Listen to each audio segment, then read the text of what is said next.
Hey there, I just wanted to get on here really quick and share something that I learned years ago that helped me out a lot, and I think it'll help you too. It's about when you're believing God for a promise, are you preparing? Are you getting ready for that thing to show up like any day? When I found out I was pregnant with my son, I immediately, as like every woman does, because we're expecting, we get ready, we start preparing. I bought the crib, the mattress I wanted for him. You know, they had so many mattresses. I was like, I want this one because it was like breathable and washable and just awesome. So I went through this whole season of like just looking at stuff online, shopping, and I was getting ready for that baby to come because I knew that in 9 months there was going to be a baby in my arms, and to prepare for it, to get ready for it, I got diapers, clothes, all the baby stuff. Well, just like other things you're believing God for, you can do that same thing. Get ready, prepare. I remember when I learned this, it was huge. It was huge to me. A pastor explained it. He just said, faith gets ready. Faith prepares. And at the time I heard it, I had never heard that before. I was like, wow. Yeah, because if I do believe this is coming, I really believe there'll be a day, whatever it is, like for example, a car. I'm getting a car. I'm believing God for a car. I better have space for it. Is there room in the garage? Is it cleared out? Is there space for the car to even go? You know, whatever it is, whatever you're believing Him for, get ready for it. Prepare for it. See with eyes of faith. Look past the circumstances. Don't listen to what people are saying. You know, I think about Noah when God told him to build the ark and get ready for the flood. No, but you know, people didn't believe him, but he had to do it by faith. He had to build something when he couldn't see rain. You know, that was by faith. There's that whole thing I talked about in another video in James 2, where it talks about faith without works is dead. Part of faith with works is preparing, getting ready, expecting, seeing with eyes of faith, not listening to what people are saying, not looking at your circumstances no matter how loud they may be. A guy I listened to years ago was going through cancer, and he tells the story of when he was going through cancer, something that really helped him was looking to the future, preparing for the day when he was going to be healthy again. So he bought fishing poles and was planning a trip to Florida with his wife. He was going to take her somewhere they'd never gone, but that he'd always wanted to go. But he just got busy with life and they never did it. Well, he planned to go on this trip. He knew Isaiah 53, that by Jesus' stripes he was healed. He knew that he was going to live and not die and declare the works of the Lord. And because of that, because he was seeing with eyes of faith, standing on the Word of God, believing God, part of it was demonstrated and part of it was seen by him looking down the road, looking into the future to the day that he was well. And it was him buying fishing poles, planning this trip to Florida. And he said it helped him tremendously. So if you're believing God for a healing or a car or a husband or a business, whatever it is, start to prepare for that thing. Get ready for it. Find scriptures, speak the scriptures, meditate on the scriptures. Just believe God as much as you know how. Listen to faith messages and hold on to it. Like Kenneth Copeland years ago, I heard this too and I really liked it. He said, like with bulldog faith, you know, that bulldog latches on and they don't let go. So hold on to it. Don't let go. Don't look at the calendar and the clock. I heard that years ago and I was like, oh man, that is so good. Don't let time defeat you. Do not let time defeat you. Don't get your eyes off of the calendar and off of the clock. That promise will come if you don't give up. It says in Hebrews, do not become sluggish, but imitate those who through faith and patience inherit the promise. And it also says in Galatians, do not grow weary while doing good. In due season you shall reap. Don't give up.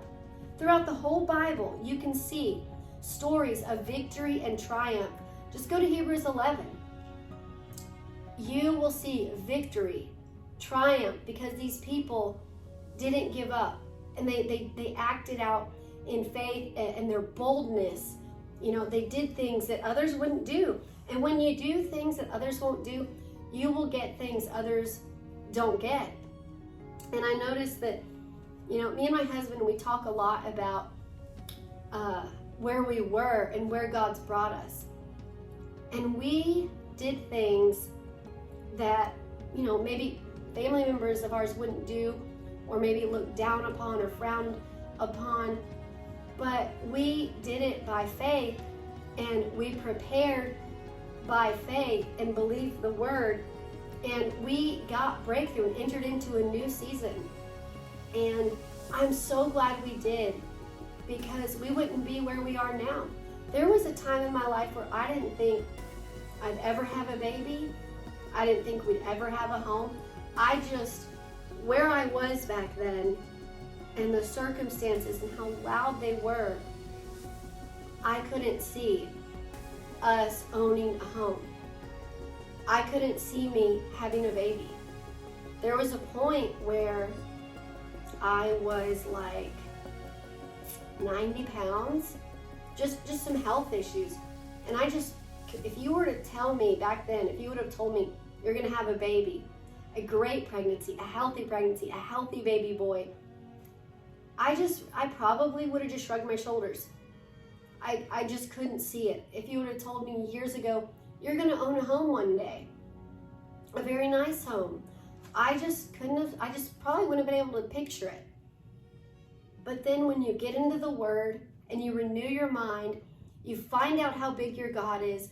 You find out that, you just look at what he did for all the people in the word. You read his promises, you plant those promises down in your heart, and you see one come to pass, your faith gets built, and you're like, this is real. God's real. That's not exactly how it was. I believed in God already, but when you see the word work in your life, or you get a breakthrough or a victory, or you have God provide for you supernaturally, it's like, oh my gosh, God saw me, God sees me, God cares about you too. And just like he did for me and my husband, he would provide supernaturally. This is years ago, at times when we just didn't have enough money for things, he provided supernaturally. I have so many stories of just amazing things God did, and he will do it for you. Believe him. Take him at his word. It says he's a good father. It says if we being evil know how to give good gifts to our kids, how much more will he give to those who ask him? And I found it to be so true.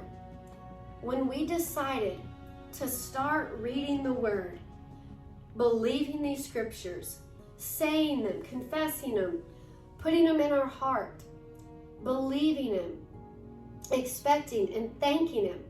A big key was giving thanks in advance. It's such a powerful weapon.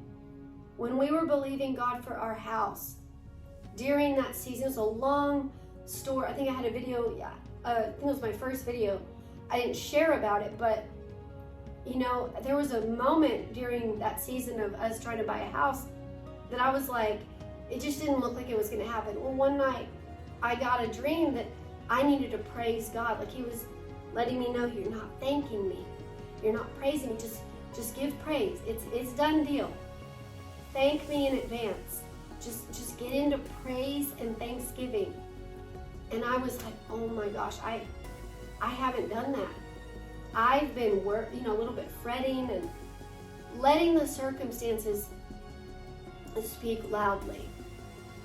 Well, I got over into thanksgiving and praise, and it was powerful. It was like When you start to thank God, you're thanking Him because you know it's done. You're believing that it's done. You believe you've already received. And just like when you do receive something in the natural, you say thank you. That's exactly how it is with God. When you're believing for a promise to come to pass, you're believing for whatever it is you're believing for, healing, finances, anything, you can give Him thanks. It's a powerful tool. It's a powerful weapon. It encourages you. I mean, it was powerful. And it was a key in our breakthrough was giving praise and thanksgiving. So I would say if you're believing God for something, stand on the word. See with eyes of faith. Know who you are serving. Know who your Father is. And He is a big God. He's the God of impossible things, the God of miracles. He parted the Red Sea. Look what He did with Abraham and Sarah. Look what He did with Noah. Look what He did with every story in the Bible. And you will go, oh my goodness. He is a big God. And He's a God that likes to be believed. You know, He says His soul takes no pleasure in those that draw back, but He likes to be believed. It says it's impossible to please Him without faith.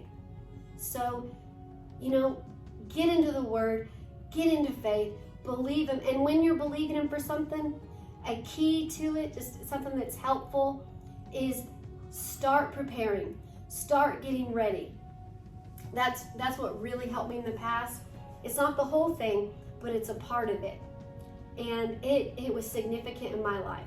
When we started to prepare to move to our next place, when it looked like we weren't going to get a place, this was years ago, we packed by faith.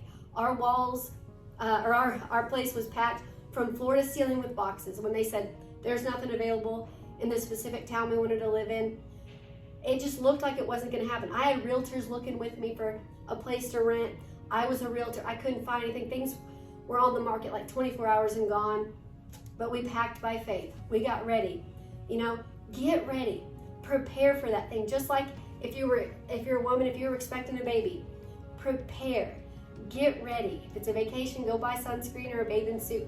Whatever you can do. It'll bring joy. It's fun. And it's an act of faith. It's an act of boldness. It's that works side of things. So faith without works we know is dead. So you do the works and the faith and it becomes perfect. So I hope this helped you and encouraged you. Thank you so much for listening. And I'll share more in another video about, you know, past stories and victories. But I can't wait to talk with you guys again. God bless you and have a great day. Bye-bye.